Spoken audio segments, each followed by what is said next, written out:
ਭਰਿਆ ਹੋਇਆ ਹੈ। ਮੇਰਾ ਹਿਰਦਾ ਮਾਲਿਕ ਦੇ ਪ੍ਰੇਮ ਨਾਲ ਇਹ ਭਾਵ ਹੈ, ਔਰ ਜਿੰਨਾ ਭਾਵ ਅੰਦਰ ਦੇਵਾਂਗੇ ਉਨਾ ਪ੍ਰੇਮ ਦਾ ਲੈਵਲ ਵੱਧਦਾ।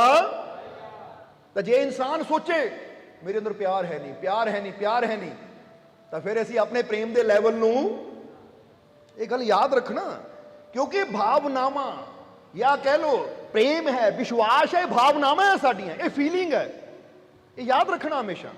ਜਿੱਦਾਂ ਇੱਥੇ ਤੁਸੀਂ ਸੁਣਿਆ ਹੋਏਗਾ ਕਿ ਗੁਰੂ ਨਾਲ ਜੁੜੋ ਫੇਰ ਹੀ ਭਵਸਾਗਰ ਤੋਂ ਪਾਰ। ਭਵਸਾਗਰ ਕੀ ਹੈ ਪਤਾ ਕਿਸੇ ਨੂੰ? ਭਵਸਾਗਰ ਦਾ, ਭਵਸਾਗਰ ਦਾ ਮਤਲਬ ਕੀ ਹੈ? ਭਵਸਾਗਰ ਕਿਹਨੂੰ ਕਹਿੰਦਾ? ਕੋਈ ਸਾਗਰ ਹੈ, ਕੋਈ ਪਾਣੀ ਹੈ ਜੇ ਤੋਂ ਗੁਰੂ ਨੇ ਪਾਰ ਕਰਨਾ ਹੈ। ਭਵਸਾਗਰ ਦਾ ਮਤਲਬ ਹੈ ਭਵਸਾਗਰ, ਤੁਹਾਡੀਆਂ ਭਾਵਨਾਵਾਂ ਦਾ ਸਾਗਰ, ਜਿੱਥੇ ਡਰ ਦੀਆਂ ਭਾਵਨਾਵਾਂ ਹੈ, ਚਿੰਤਾ ਦੀਆਂ ਭਾਵਨਾਵਾਂ ਹੈ, ਮੋਹ ਮਾਇਆ ਦੀਆਂ ਭਾਵਨਾਵਾਂ ਹੈ। ਇਹ ਜਦ ਤੱਕ ਦੁਨੀਆ ਦੀਆਂ ਭਾਵਨਾਵਾਂ ਹੈ ਤੁਸੀਂ ਉਦੋਂ ਤੱਕ ਗੋਤੇ ਖਾਂਦੇ ਰਹੋਗੇ। ਇਸ ਲਈ ਸਤਿਗੁਰੂ ਹੀ ਹੈ ਜੋ ਤੁਹਾਡੇ ਭਾਵ ਦੇ ਸਾਗਰ ਚੋਂ ਤੁਹਾਨੂੰ ਪਾਰ ਲੈ ਕੇ ਜਾਂਦਾ ਕਿ ਭਾਈ ਦੁਨੀਆ ਦੇ ਭਾਵ ਵਿੱਚ ਪੈ ਗਏ। ਜੇ ਤੁਹਾਨੂੰ ਫਰਜ਼ ਕਰੋ ਕਿਸੇ ਨੇ ਬੁਰਾ ਬੋਲ ਦਿੱਤਾ, ਕ੍ਰੋਧ ਆ ਗਿਆ। ਕ੍ਰੋਧ ਕੀ ਹੈ? ਇੱਕ ਭਾਵ ਹੈ। ਮੈਨੂੰ ਬਹੁਤ ਗੁੱਸਾ ਆ ਗਿਆ, ਮੈਨੂੰ ਕ੍ਰੋਧ ਹੈ। ਕੀ ਹੈ ਇਹ? ਔਰ ਜਦੋਂ ਕ੍ਰੋਧ ਹੈ ਅੰਦਰ ਤਾਂ ਸਾਨੂੰ ਤਕਲੀਫ ਹੋਏਗੀ। ਅਗਰ ਕ੍ਰੋਧ ਹੈ ਅੰਦਰ ਤੇ ਅਸੀਂ ਆਪਣਾ ਖੂਨ ਹੀ ਸਾੜੀ ਜਾਵਾਂਗੇ, ਅੰਦਰੋਂ ਆਪ ਹੀ ਦੁਖੀ ਹੋਈ ਜਾਵਾਂਗੇ। ਤਾਂ ਸਤਿਗੁਰ ਨਾਲ ਜੁੜ ਕੇ ਅਸੀਂ ਕ੍ਰੋਧ ਰੂਪੀ ਭਾਵ ਤੋਂ ਪਾਰ, ਉਹ ਕਹਿੰਦੇ ਸ਼ਾਂਤ ਰਹਿ, ਕ੍ਰੋਧ ਕਰਕੇ ਆਪਣਾ ਆਪ ਨਾ ਗਵਾ।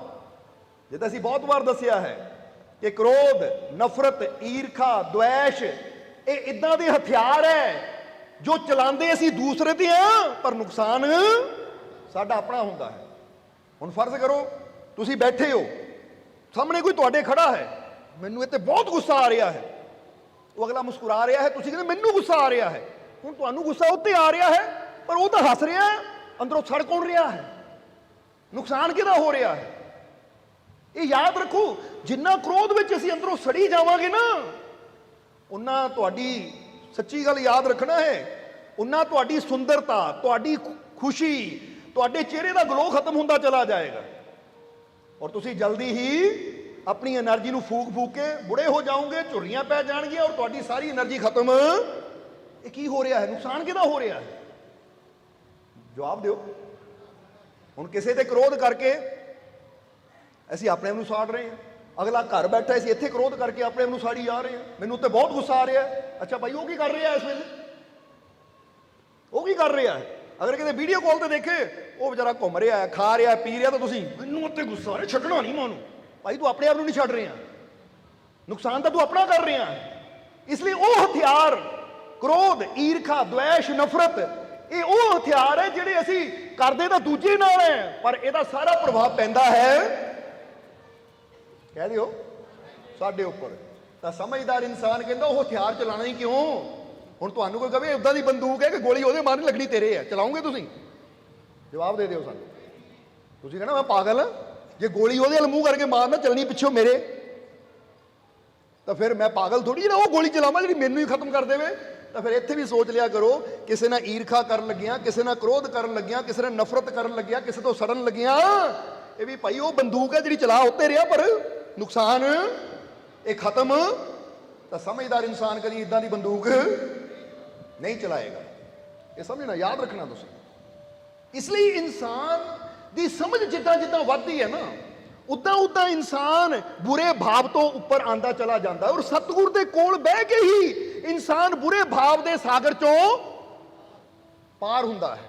ਭਾਵ ਦਾ ਸਾਗਰ, ਭਵ ਸਾਗਰ। ਭਵ ਯਾਨੀ ਸਾਡੀਆਂ ਭਾਵਨਾਵਾਂ।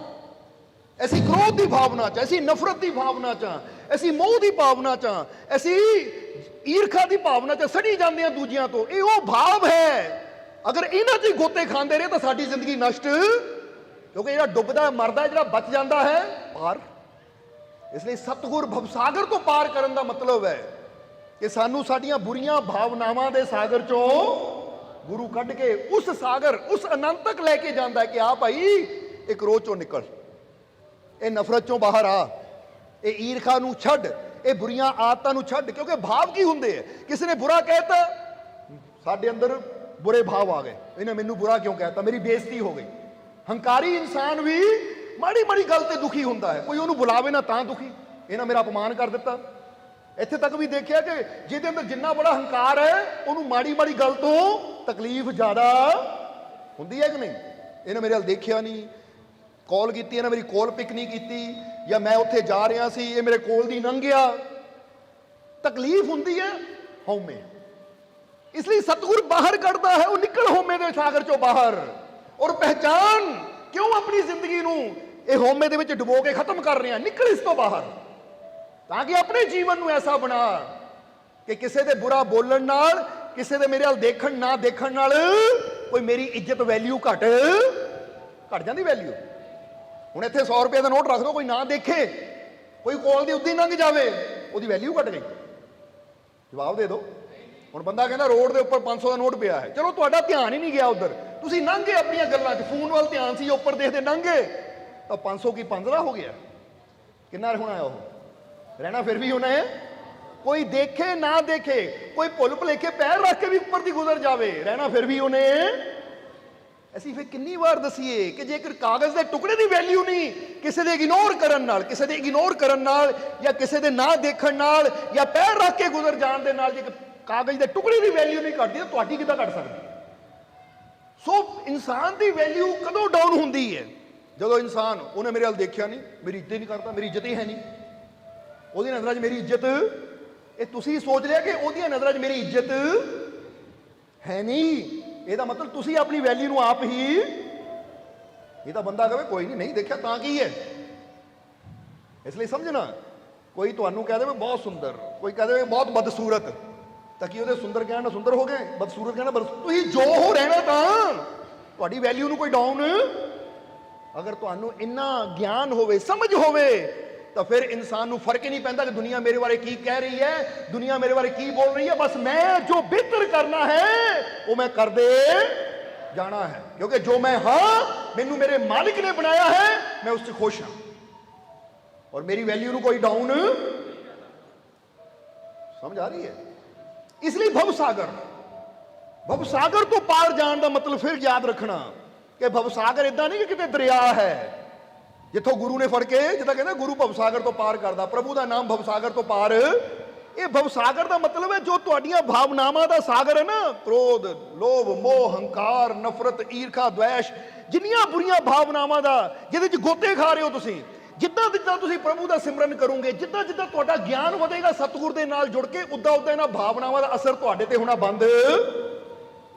ਫਿਰ ਕਵਾਂਗੇ ਜੇ ਤੁਹਾਡੇ ਅੰਦਰ ਕ੍ਰੋਧ ਚੱਲ ਰਿਹਾ ਤਾਂ ਮਤਲਬ ਜੀ ਕ੍ਰੋਧ ਦੇ ਸਾਗਰ 'ਚ, ਕ੍ਰੋਧ ਦੇ ਭਾਵ 'ਚ, ਭਾਵ ਯਾਨੀ ਫੀਲਿੰਗ, ਉਹ ਫੀਲਿੰਗ ਵਿੱਚ ਗੋਤੇ ਖਾ ਰਹੇ ਹੋ ਤੁਸੀਂ। ਪਰ ਜਿੱਦਾਂ ਹੀ ਗੁਰੂ ਦਾ ਗਿਆਨ ਮਿਲਿਆ, ਛੱਡ ਦੇ ਕ੍ਰੋਧ, ਆਨੰਦ ਵਿੱਚ ਰਹਿ, ਕੋਈ ਕੁਝ ਵੀ ਕਵੇ ਫਿਕਰ ਨਾ ਕਰ, ਤਾਂ ਐਸੀ ਕ੍ਰੋਧ ਦੇ ਸਾਗਰ 'ਚੋਂ ਭਵ 'ਚੋਂ ਬਾਹਰ ਕਹਿ ਦਿਓ। ਸੋ ਭਵ ਸਾਗਰ ਦਾ ਮਤਲਬ ਭਾਵਨਾਵਾਂ, ਫੀਲਿੰਗਸ, ਔਰ ਜਿੰਨੀਆਂ ਵੀ ਬੁਰੀਆਂ ਫੀਲਿੰਗਾਂ ਹੈ, ਇਹ ਪ੍ਰਭੂ ਦਾ ਸਿਮਰਨ ਕਰਨ ਨਾਲ ਔਰ ਸਤਸੰਗ ਨਾਲ ਜੁੜ ਕੇ, ਗੁਰੂ ਦੇ ਗਿਆਨ ਨਾਲ, ਜਿੱਦਾਂ ਜਿੱਦਾਂ ਗਿਆਨ ਵੱਧਦਾ ਉਦਾਂ ਉਦਾਂ ਇਨਸਾਨ ਦੇ ਉੱਪਰ ਕ੍ਰੋਧ ਦਾ, ਨਫ਼ਰਤ ਦਾ, ਈਰਖਾ, ਦਵੇਸ਼ ਦਾ ਅਸਰ ਹੋਣਾ ਬੰਦ ਹੋ ਜਾਂਦਾ। ਤਾਂ ਫਿਰ ਕਹਿੰਦੇ ਇਨਸਾਨ ਭਵ ਸਾਗਰ ਤੋਂ ਪਾਰ। ਇਸ ਲਈ ਭਵ ਸਾਗਰ ਸਮਝ ਲੈਣਾ, ਅੱਜ ਸਮਝਣਾ। ਇਸ ਲਈ ਹੁਣ ਚੈੱਕ ਕਰਨਾ ਕਿ ਕਿਹੜਾ ਕਿਹੜਾ ਇਨਸਾਨ ਡਰ ਦੇ ਵਿੱਚ ਗੋਤੇ ਖਾ ਰਿਹਾ, ਡਰ ਦੀ ਫੀਲਿੰਗ 'ਚ ਗੋਤੇ ਖਾ ਰਿਹਾ ਹੈ, ਕਿਹੜਾ ਵਹਿਮਾਂ ਭਰਮਾਂ ਦੀ ਫੀਲਿੰਗ 'ਚ ਗੋਤੇ ਖਾ ਰਿਹਾ ਹੈ। ਇਸ ਲਈ ਫਿਰ ਕਹਾਂਗੇ ਕਿ ਡਰ ਚੋਂ ਵੀ ਇਨਸਾਨ ਨਿਕਲਦਾ ਚਲਾ ਜਾਂਦਾ, ਚਿੰਤਾਵਾਂ ਚੋਂ, ਵਹਿਮਾਂ ਭਰਮਾਂ ਚੋਂ ਇਨਸਾਨ ਨਿਕਲਦਾ ਚਲਾ ਜਾਂਦਾ ਜਦੋਂ ਕਾਮਿਲ ਮੁਰਸ਼ਿਦ ਦੇ ਹੱਥ ਨੂੰ ਪਕੜ ਲੈਂਦਾ ਹੈ, ਕਿਉਂਕਿ ਪਤਾ ਹੈ ਤੂੰ ਮੇਰਾ ਰਾਖਾ ਸਭ ਨਹੀਂ ਥਾਈ, ਤਾਂ ਹੁਣ ਡਰੀਏ ਕਿਉਂ? ਸਮਝ ਆ ਰਹੀ ਹੈ ਕਿ ਨਹੀਂ? ਇਸ ਲਈ ਕਿਹੜਾ ਚਿਰਾਗ ਸਭ ਤੋਂ ਪਹਿਲਾਂ ਅੰਦਰ ਜਗਾਉਣਾ ਹੈ? ਬਾਲ ਚਿਰਾਗ ਇਸ਼ਕ ਦਾ ਯਾਰਾ, ਰੋਸ਼ਨ ਮੇਰੀ, ਮੈਂ ਮੇਰੀ ਨੂੰ ਮਾਰ ਮੁਕਾ ਤੇ ਅੰਦਰ ਤੂੰ ਹੀ। ਸੋ ਪਹਿਲਾਂ ਬਾਲੋ ਦੀਵੇ ਨੂੰ, ਇਹ ਇਸ਼ਕ ਦੇ ਦੀਵੇ ਨੂੰ, ਤਾਂ ਕਿ ਹਉਮੈ ਚੋਂ ਬਾਹਰ ਨਿਕਲੀਏ, ਹੰਕਾਰ ਚੋਂ ਬਾਹਰ ਨਿਕਲੀਏ। ਕਿਉਂਕਿ ਵੈਸੇ ਵੀ ਇੱਕ ਸ਼ਬਦ ਅੰਦਰ ਆਇਆ ਹੈ ਕਿ ਈਸ਼ਵਰ ਪ੍ਰੇਮ ਸਰੂਪ ਹੈ। ਉਹ ਈਸ਼ਵਰ ਕਾਹਦਾ ਰੂਪ ਹੈ? ਲਵ ਇਜ਼ ਗॉड।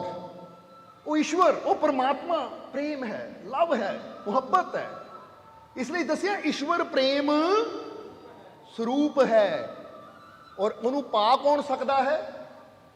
ਜਰਾ ਹੁਣ ਗੌਰ ਕਰੋ, ਇਹ ਗੱਲ ਨੂੰ ਸਿਰਫ ਸੁਣਨਾ ਨਹੀਂ ਹੈ, ਦਿਲ 'ਚ ਬਸਾਣਾ ਹੈ ਕਿ ਅਗਰ ਮੈਂ ਈਸ਼ਵਰ ਨੂੰ ਪਾਣਾ ਚਾਹੁੰਦਾ ਹਾਂ, ਜਾਂ ਮੈਂ ਈਸ਼ਵਰ ਵਾਲੇ ਭਾਵ, ਕਿਉਂਕਿ ਈਸ਼ਵਰ ਵੀ ਇੱਕ ਭਾਵ